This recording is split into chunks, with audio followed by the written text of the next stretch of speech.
and he just scoops right there. That's pretty easy. However, we only have one creature, and that's Selfless Savior, and we always draw the Untitled Vanguard because that's how we are. He's playing Mirror. That's fun. He does Tiny Bones, so he's running a discard, not fun deck. Big Boy Flying Dog. Welcome back to yet another episode of Climbing the Ranks, where basically in this series we test decks based on what they are, based on how the community says. If you want to see a more detailed description, see one of my previous videos, but that's basically the gist of it. So, we're going to be playing today Blue-White Auras, or also known as just Auras, or also known as Core Garbage, which I just like to call it. Anyways, it's basically you want to make a big boy with using this card or this card, and it's just really fun. So before we do anything, let's just get right into it.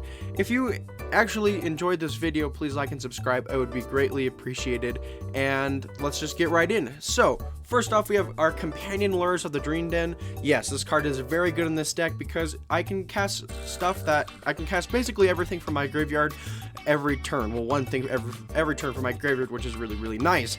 And even if it does get killed, it's just okay. And it's also another creature if we don't get any creatures in our hand to equip enchantment / auras too. So let's get right into pretty much the main deck.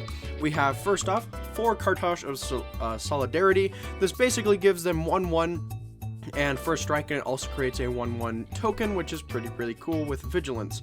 With vigilance, which is really neat. So if we do want to equip some things, we can. Selfless Savior because it gives things indestructible. Sentinel's Eyes because it's a 1 from the graveyard and it gives +1/+1 in vigilance. That is very useful as a 1-drop. Arcane Flight gives it 1/1 in flying. It's better than most other like the flying type cards because most of them just give it flying, but this one actually gives it +1/+1 and flying as well. Curious Obsession, this lets us draw cards, and it also gives it +1/+1.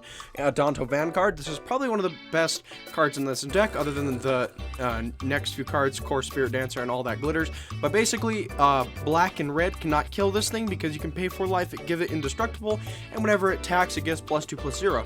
You can see why that card's in there. All that glitters because it makes everything bigger.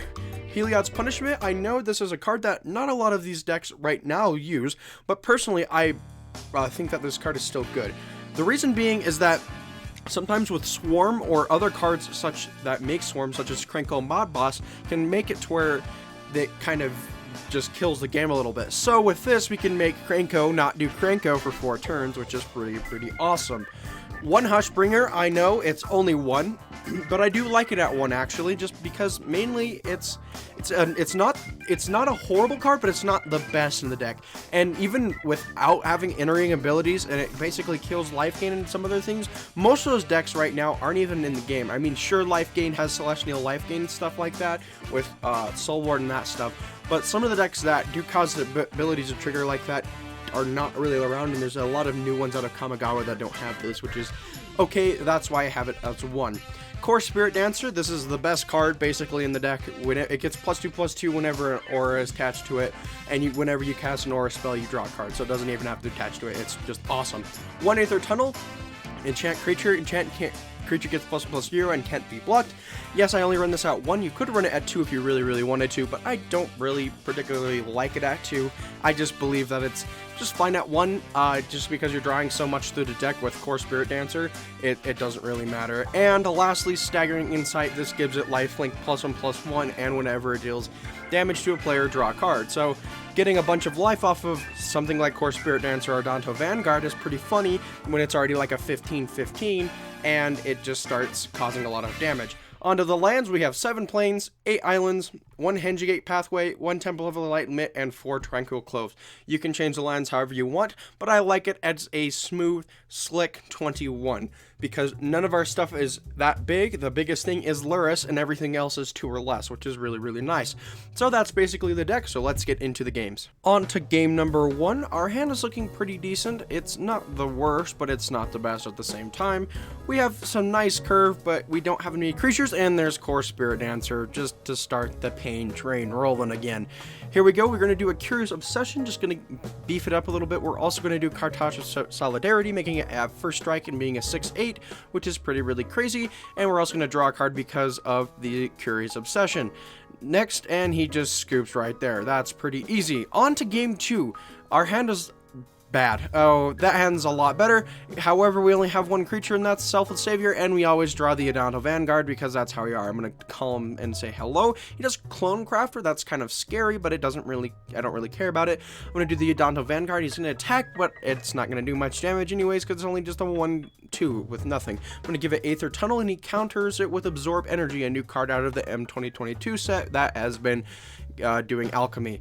Next, he's going to do Narset Part of Dell's get Divine Purge. I've never seen that card, and that's scary. We're going to get a Mistgate, or however you want to call it. I'm going to give it a 3/3 with flying because I just want to kill the Narset, even if he does the Divine thing, whatever, next turn, because I can't remember its name. Oh yeah, Divine Purge. It kills it, definitely. We do Lurrus next, and we're going to give Lurrus flying, and we're also going to give it Selfless Savior. Put it out there just in case he has something that pops, which white doesn't really have on this game. We're going to attack hopefully next with 9, and he settles us the Wreckage, which is really sucky. We're going to go on, he's just going to pass, which is strange. We have a Untitled Vanguard, and we're going to equip it with Sentinel's Eyes because of the Divine Purge, or whatever the heck it's called. Next, it's just enters tapped. He's going to do probably one of the best cards out of the M22 set, Discover the Formula. It's basically draw 3, and then this card costs 1 less to cast. And then we're going to do a Helios Punishment on technically our own Untitled Vanguard because we don't really want that. He gets Teferi, Hero of Dominaria, which is really scary. It's going to start doing some Teferi shenanigans like all blue-white players do, including myself, which you'll see in a later video. He's going to do Clone Crafter again, and I'm going to do Curious Obsession, attack into the Teferi, but he's just going to block with Clone Crafter as I expected, because why would you wouldn't, because Teferi is such a good card. He's going to do Irrigated Farmland and Cycle it, where he's going to do Search for Azcanta, or I believe that's what it's called, and then he does Shark Typhoon, and that's going to start some pain for us. We're going to do Sentinel's Eyes on it, and exiling the 2, because we can't get him back because our Lurrus is gone. He gets Teferi, we do Clone Crafter right off the bat. He gets another Shark Typhoon, gets another Shark, that's a 6/6, that's pretty scary. We're going to Helios Punishment that Shark, and he gets 2 more 4/4 Sharks. We are pretty much dead at this point. We're going to do that to one of them. Hopefully he doesn't have anything else. We're going to cast the one that he already knows, and we're also going to pass it back right to him. He gets another Discover the Formula, getting 2 more 6/6 Sharks, which is really, really scary at this point. He does Fateful Absence, as I expected. The few white destruction cards he is running, which just sucks. We get a Teferi, Hero of Dominaria trigger on us, which is just okay, whatever. We're going to sacrifice a clue because we don't have anything that can stop this huge board. Even if we do, we don't have it right now. We're just going to equip Sentinel's Eyes and hope for the best because we already know that we're dead. Because having to deal with almost, well, we have 12, 14, a little bit over 14, probably around, yeah, that's 24. Yeah, that's just a lot of... We can't deal with that. I'm just going to let it all go through because it doesn't matter. On to game number 3. This hand's looking pretty decent. We have a Core Spirit Dancer, a nice curve with all that glitters, and Sentinel's Eyes. We're going to do Temple of Enlightenment off the bat because we don't have any 1-drops to play off the bat. Core Spirit Dancer, we're going to get that out there right now. He's playing Mirror. That's fun. We're going to get all that glitters on it, and we're also going to give it Sentinel's Eyes. Yes, we are going to attack with this. Even if he does get some beefy things like us, it doesn't really matter because we're probably just going to gain it back with Staggering Insight. He gets all that glitters on it, and he gets Hollowed Fountain, and I believe he's going to do Sentinel's Eyes again, so he's basically mirroring us. But he doesn't attack, strangely enough. We're going to give it some punishment, and we're also going to do a Staggering Insight on it, and he just scoops right then and there. On to game number 4. Our hand is looking pretty good. We wanted to mulligan though, because this hand's way better. He kills our Staggering Insight with the Duress, which just sucks a lot. He does Tiny Bones, so he's running a discard, not fun deck. We're going to do Core Spirit Dancer, because even if he does discard like Inquisition of Kozilek, and he kills it, he's going to do a Duress again. That just sucks. And yeah, I don't know. We're going to do Sentinel's Eyes right here. Core Spirit Dancer gives us another draw, so he can see what our hand has. He's going to do Javriel, the Rogue Shadow Mage. Gets Tiny Bones trigger. We get another Untitled Vanguard. We're going to attack. He's going to block with Tiny Bones. That doesn't really matter right now. He's going to do Raider's Awake. That card is actually pretty scary because whenever we discard, we lose 2 life. But hopefully we get something that can gain us some life like Staggering Insight. Oh wait, he discarded it. I'm so glad that we run 4 of that. Torment of the Scarabs, that's a little scary. We're just going to lose 3 life because I don't really want to sack any of my things. He's down to 6. He does Thoughtseize. We basically have him next turn if we can draw an enchantment, except he does Ritual of Suit, but we have a Untitled Vanguard for next game. Okay, on to game 5. We have an okay hand. It's not the best, but it's not the worst. Yeah, I'm gonna decide to keep it. We have 2 Selfless Saviors, a Helios Punishment in case he gets anything out there, and a Sentinel's Eyes in case we need something right off the bat. He's taking forever because he's one of those players with the Fabled Passage that just decides on what to get, even though he's probably playing a monocolor deck. Oh, wait, no, he's not. He's playing Rakdos. Fun. The Rakdos Instant Sorcery deck. We're gonna Helios Punishment that Dread Horde Arcanist because that card gets out of hand really quickly whenever it attacks. He's gonna tap 1 for the Helios Punishment. Young Pyromancer comes down. That's just scary, but we're going to have a 3/3 flyer with Vigilance, Selfless Savior. So it's a big boy flying dog, which is pretty funny. He does Dread Horde Alchemist, basically the Helios Punishment, and there goes our there goes our Selfless Savior, and we get a Core Spirit Dancer that lightens up things, and we're also going to play the Selfless Savior. He does Unholy Heat. We probably should have done that the other way around, which is just fine. I don't really care. Fabled Passage goes off. We just have 1 Selfless Savior. Hopefully we can get some things because we are not in a very good spot right now. He does Kulgan's Command, killing it. We have almost nothing. We get a Danto Vanguard, and that's going to be very, very hard for him to deal with, unless he has something that exiles it after it does damage, which he doesn't have much right now.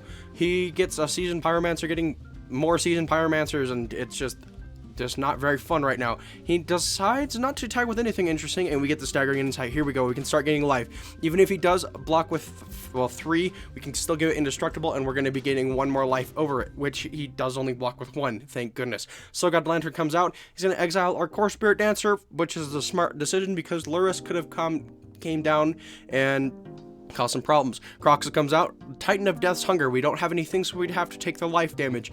And he doesn't have enough Croxa. Well, he doesn't have enough mana to cast Croxa next turn, which is very, very good because he needs another black. He gets another Croxa out there because that's how Croxa players run, and we get a Selfless Savior. So just in case we don't have to pay the 4 life for it, he can block with whatever he wants, but it doesn't really matter because we are in a very good situation right now.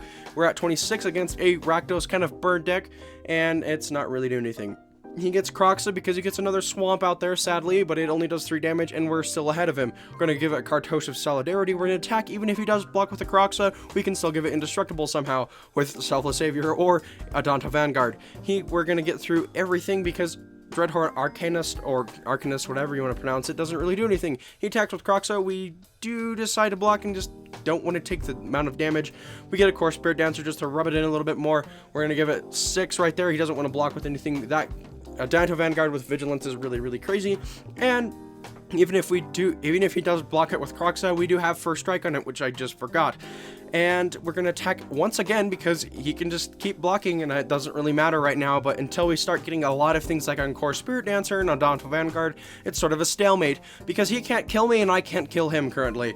We are waiting on seeing what he does. He does another Kulgan's Command on our Selfless Savior. I'm just going to give it, and he just scoops.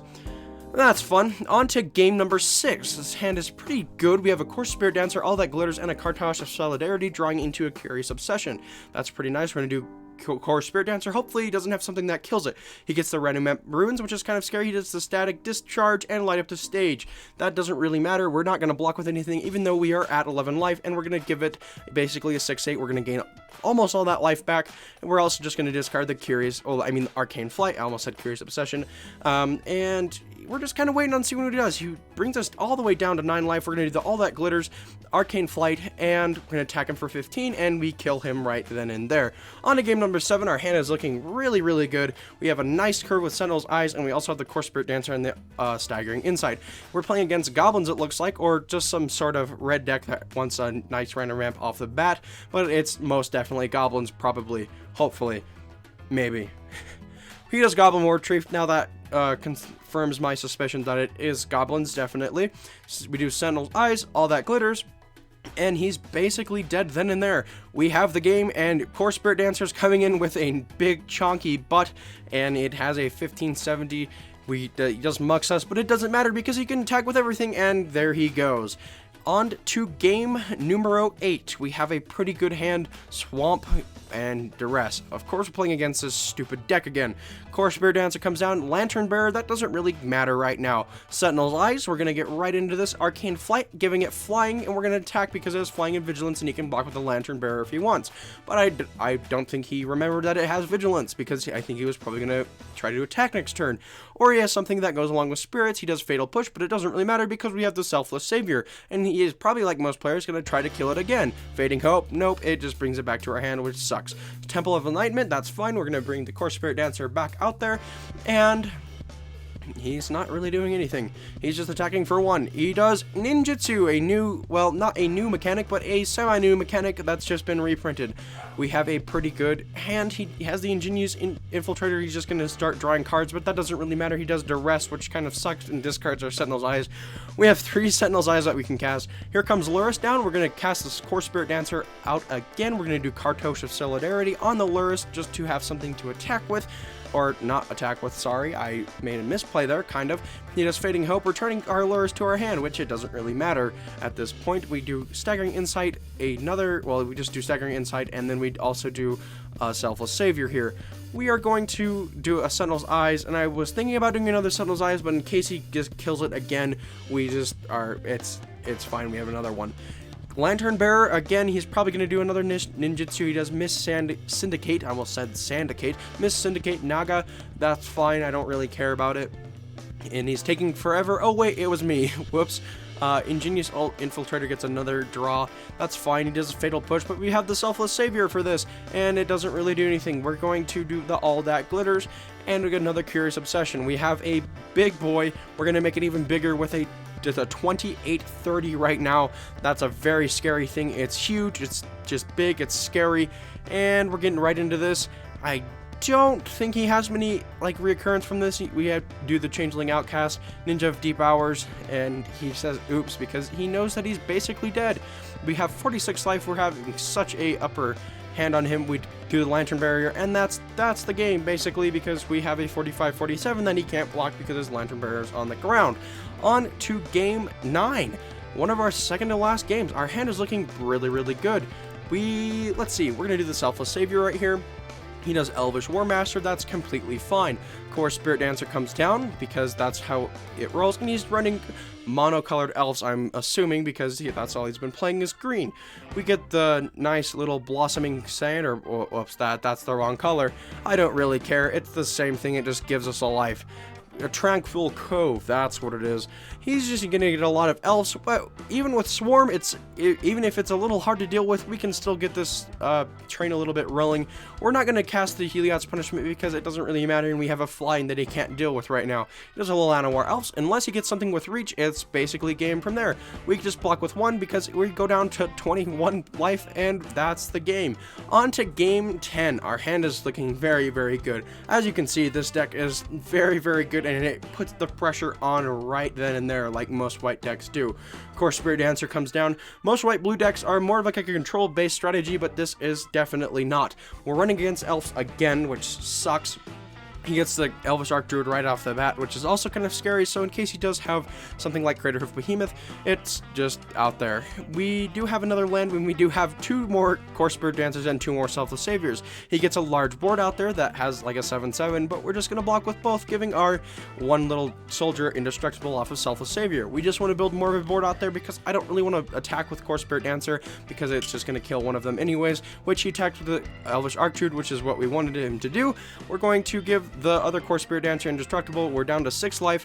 We can put some things out there, and he basically is screwed at this point because we have a 9/11 out there, and I don't think he can do much from here. We can just block with everything if we really wanted to, and we do, and he scoops from there. So overall, the deck was pretty good. There wasn't really a whole things that it couldn't deal with because of the Staggering Insight. It basically is probably one of the most popular decks right now, and it's probably rising to be one of the most popular ones, just because of how versatile and how good it is. It's very reoccurring because it just has Luris out there, and it just can keep going out and out and out. Yes, it does not have a lot of lands and a lot of creatures, but that doesn't really matter because when you get 1 Core Spirit Dancer, 1 Untitled Vanguard, they're pretty much screwed from right then and there. Like I said earlier, the only two things that it really kind of hurts with is point destruction or board wipes like that. That just really hurts because it can't reoccur from a huge board wipe, but even then it really doesn't really do anything. And Swarm, like most 1 card decks like this is. But overall, I mean, even with the Swarm variant and the board wipes, we were still able to recur, like, from the Elves and from, like, the Goblins or Ritual Suit. That's perfectly fine, and from there, it's just a really, really good deck. If you enjoyed this video, please like and subscribe. It'd be greatly appreciated. This deck is extremely fun, and if you're looking to build something, it's just a really, really nice deck. And if you want to start climbing the ranks like this series is named after, this is probably one of the best decks to do it. So, I'm glad you guys enjoyed this video, and I hope you like and subscribe.